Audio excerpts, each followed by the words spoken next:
Hello, my name is James Martin.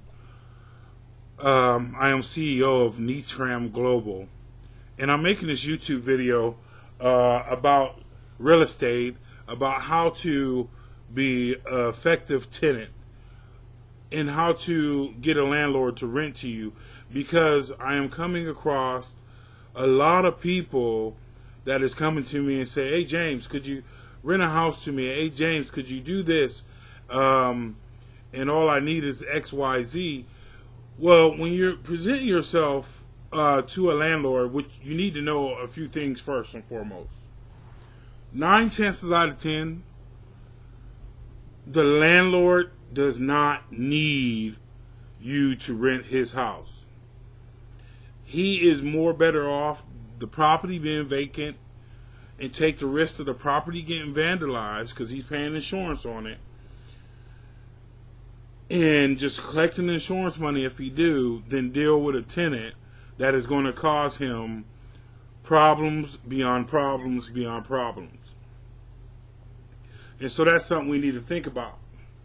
And there's some key areas that landlords kind of look at when you do go approach them to see their house.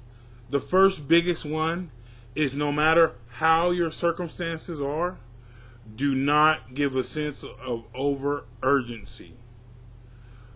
Don't give a sense of over urgency. Don't act like you have to move tomorrow. Because why? That shows the landlord that you're irresponsible. That shows them that you're trying to get out of either a bad situation that you created for yourself. And that's just the truth, people. I'm not trying to, pick no shots or nothing. I'm trying to teach you how to be able to get a landlord to actually listen to you when you are dealing with a landlord that you need to have this property, because they're in from the first call, when somebody calls my phone and they say hello, I am interviewing them. From the first hello, I am judging their tone.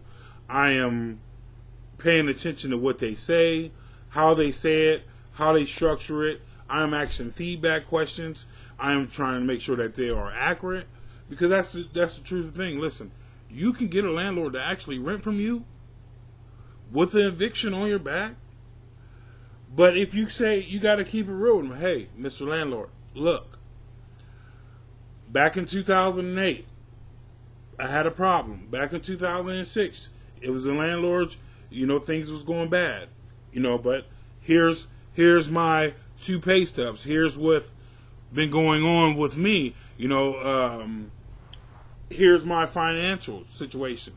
Financials have a lot to do with it, because believe it or not, people think landlords are the richest people in the world. Well, they're not. Matter of fact, all the money that landlord has is inside that house instead of sitting in the bank. So when you're talking to a landlord, he's not the richest man in the world, and he probably has a note against that house, and your rent is what's going to pay that note. So he's going to toughly screen it. So we got number 1, we got don't be urgent. Remember, number 2, remember that you're being interviewed from the jump. You're being interviewed from the first call. So don't say, I want to see your house tomorrow at 9 o'clock.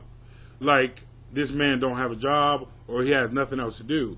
Anything demanding or type of demanding demeanor comes off. Listen, demand is providing a service. I'm providing a service to the public that I have rental properties.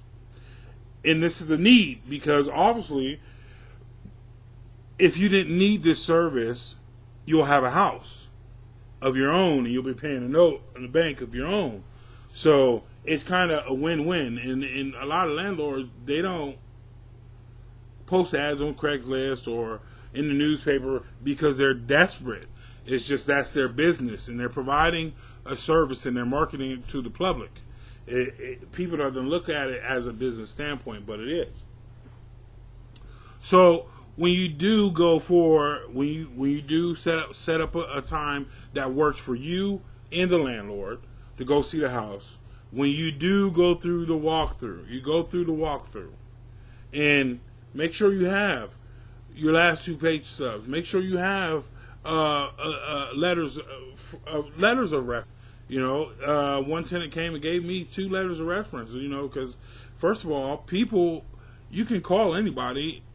Your best friend is going to tell me you're the best person in the world because she's your best friend.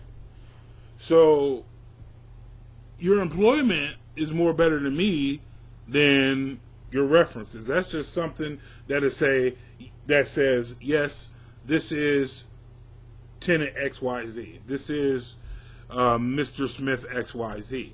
It's not about saying that you're a good person. It's just basically saying, you know, this person, does he or she live on planet Earth? Forward moving. We need all the information up front.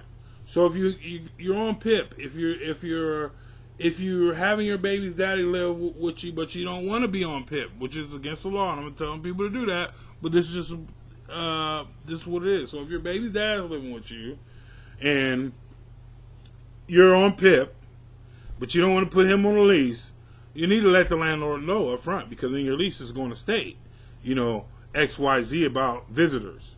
Because another thing people don't know about it, because if somebody's either selling drugs, not stereotyping, or anything else in this landlord's property, people think, oh my God, the landlord's being a prick. No, he's not. Because the city can actually seize the deed to his property. The state can actually seize the deed to his property.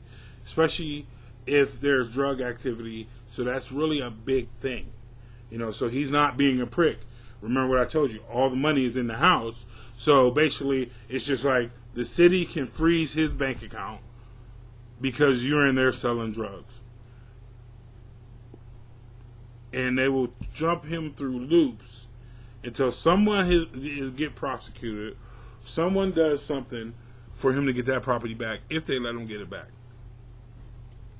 So, have all your information ready. You got to have everything they need ready. I mean, you got to have it ready. Have it lined up. Because if you don't have it lined up,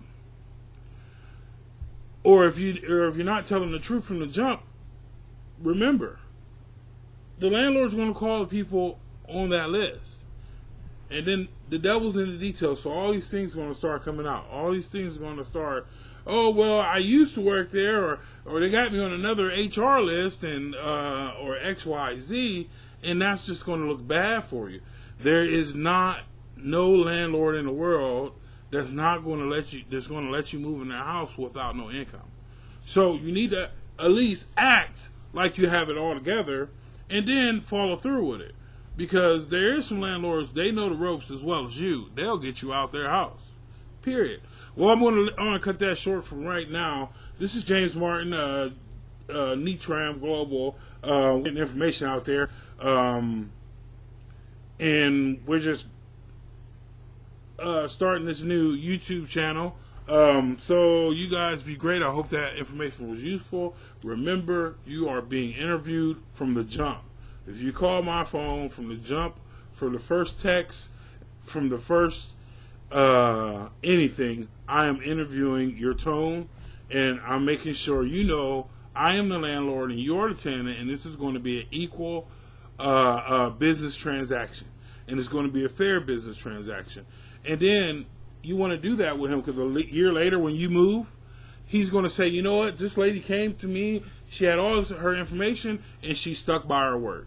And that will build your credit back up, even if you do, with the society, even if you do have an eviction on your on you. Okay?